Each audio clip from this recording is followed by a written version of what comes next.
Machilipatnam port నిర్మాణంలో ఓ ఆసక్తికర విషయాన్ని గమనించొచ్చు. అది అరుదైంది కూడా.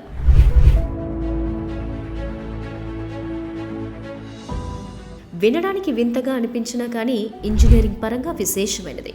ఈ డీప్ సీ పోర్ట్లో నిర్మిస్తున్న నార్త్ సౌత్ బ్రేక్ వాటర్స్ నిర్మాణానికి ఉపయోగిస్తున్న మెటీరియల్ పరిమాణ పరంగా చూస్తే విస్తుపోతాము. 10 లక్షలకు పైగా మెట్రిక్ టన్నుల కాంక్రీటు తదితర సామాగ్రిని వినియోగిస్తూ ఉండగా అది 25,000 ట్రక్కులతో సమానం. 18 చక్రాలు ఉండే ఒక్కో ట్రక్కులోనూ సరాసరిన 40 టన్నుల సామాగ్రిని రవాణా చేయగలుగుతారు. ఆ ప్రకారం మొత్తం సరుకును సరఫరా చేయడానికి 25,000 ట్రక్కులు, అవేనండి లారీలు అవసరమవుతాయి. అంటే మొత్తం తెలంగాణలో, మరీ ముఖ్యంగా హైదరాబాద్లో ఉన్న ట్రక్కులతో సమానం.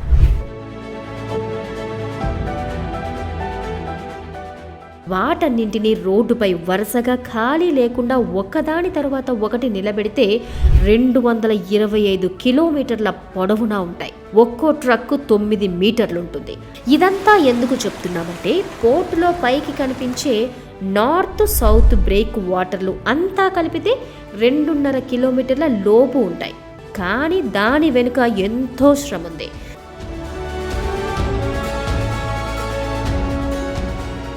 పైకి కనిపించే బ్రేక్ వాటర్ల కింద మరెంతో పరిమాణం దాగి ఉంది. రహదారులా కనిపించే వాటి వెనుక మరెంతో ఇంజనీరింగ్ ప్రతిభ, ఇంజనీర్లు, కార్మికుల శ్రమ దాగి ఉంది. నెలల తరబడి సాగించిన కఠోర శ్రమ వెనుక సముద్రపు నీళ్లలో ఎంతో మెటీరియల్ నిక్షిప్తమై ఉంది.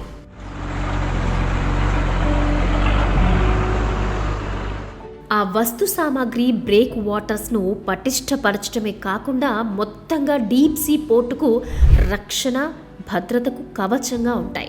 అందుకోసం అంత మెటీరియల్ను ఇక్కడ వినియోగిస్తున్నారు. దీన్ని బట్టి ఈ పని ఎంత పెద్దదో అర్థమవుతోంది. అదే మెగా ఇంజనీరింగ్ గొప్పతనం. ఈ సంస్థ భవిష్యత్తు తరాల కోసం పటిష్టపు పునాదులను బ్రేక్ వాటర్స్లో వేసింది. Machilipatnam green field deep sea port నిర్మాణం మెగా ఇంజనీరింగ్ సంస్థ చురుగ్గా నిర్మిస్తోంది.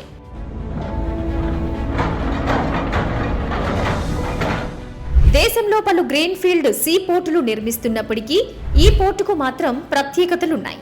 తూర్పు తీరం మధ్య భాగంలో నిర్మిస్తున్న ఈ పోర్టు నిర్మాణంలో south break water, north break water కీలకమైనవి. సముద్రపు అలల నుంచి ఓడరేవుకు రక్షణ కల్పించడంతో పాటు ఓడలు సులువుగా పోర్టుకు చేరేందుకు నిర్మిస్తున్న అప్రోచ్ ఛానల్ పూడిక ఏర్పడకుండా ఉండడంతో పాటు సముద్ర పర్యావరణ పరంగా ఎటువంటి సమస్యలు ఎదురు కాకుండా ఉండేందుకు ఈ బ్రేక్ వాటర్స్ను నిర్మిస్తున్నారు. ముఖ్యంగా ఓడలు అప్రోచ్ ఛానల్ నుంచి భూమికి ఆనుకుని ఉన్న టర్నింగ్ సర్కిల్ను చేరే ప్రాంతంలో ఉత్తర, దక్షిణ ప్రాంతాల్లో రక్షణగా వీటిని నిర్మిస్తున్నారు.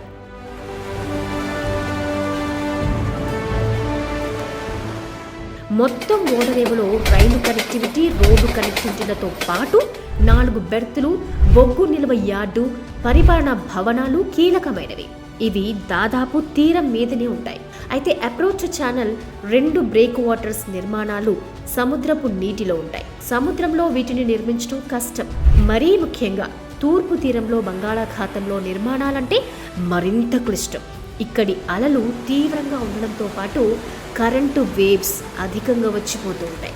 దీనికి తోడు లోతు కూడా ఎక్కువే. ఈ పరిస్థితుల్లో ఈ 2 బ్రేక్ వాటర్స్ నిర్మాణం పోర్టుకు చాలా కీలకమైనవి.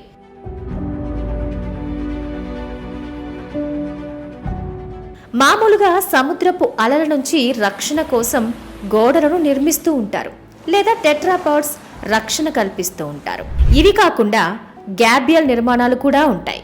కానీ ఇక్కడి సముద్ర పరిస్థితుల దృష్ట్యా బలమైన బ్రేక్ వాటర్స్ నిర్మించాలి. ఇందులో సౌత్ బ్రేక్ వాటర్ దాదాపు 2 కిలోమీటర్లుంటుంది. ఇది దూరం నుంచి చూస్తే సముద్రపు నీటిపై రన్వే నిర్మించిన విధంగా కనిపిస్తుంటుంది.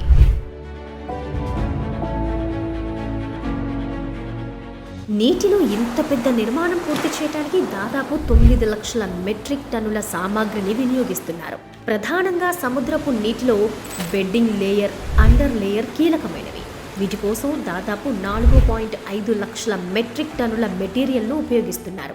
ఇప్పటికే ఈ పనులు దాదాపు పూర్తయ్యాయి. ఇవి కాకుండా వాటికి రక్షణగా టర్బైన్లు 1,00,000 మెట్రిక్ టన్నులకు పై సామర్థ్యంతో ఏర్పాటు చేస్తున్నారు. వీటికి రక్షణగా టెట్రాపాడ్స్ 2 నుంచి 6 టన్నుల సామర్థ్యం కలిగినవి మొత్తం మీద 90,000 టన్నుల వరకు వినియోగిస్తున్నారు. ఇందులో ఇప్పటికే 60% పనులు పూర్తయ్యాయి. ఇవి కాకుండా మరింత పటిష్టంగా ఉండేందుకు రాక్ ఆర్మోర్ దాదాపు 1,00,000 టన్నులతో నిర్మిస్తున్నారు. వీటిపైన టెట్రాపాడ్స్ ఒక్కొక్కటి 7 నుంచి 8 టన్నుల బరువు కలిగినవి దాదాపు 45,000 టన్నుల పరిమాణం వినియోగిస్తున్నారు. ఇక అలల నుంచి రక్షణకు ఉపయోగపడే వేవ్ వాల్ నిర్మాణం 30,000 ఘనపు మీటర్లు చేపడతారు.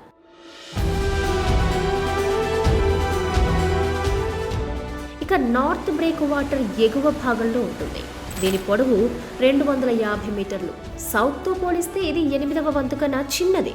ఇందులో మొత్తం సామాగ్రి దాదాపు 65,000 టన్నులు ఉపయోగిస్తున్నారు.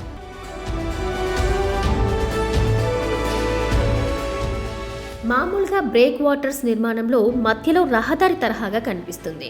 రహదారికి 2 వైపులా టెట్రాపాడ్స్ ను అమర్చినట్లుగా ఏర్పాటు చేస్తారు. ఈ టెట్రాపాడ్స్ పూర్తిగా కాంక్రీట్తో తయారు చేసినవి. వీటిని సముద్ర జలాల్లో దిగువ నుంచి పైకి అంటే రోడ్డుకి ఆనుకుని ఎగువ వరకు వాలుగా ఏర్పాటు చేస్తారు.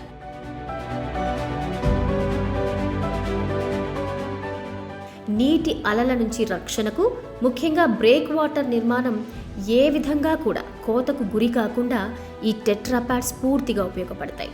వీటిని కాస్టింగ్ యార్డ్లో తయారు చేస్తారు.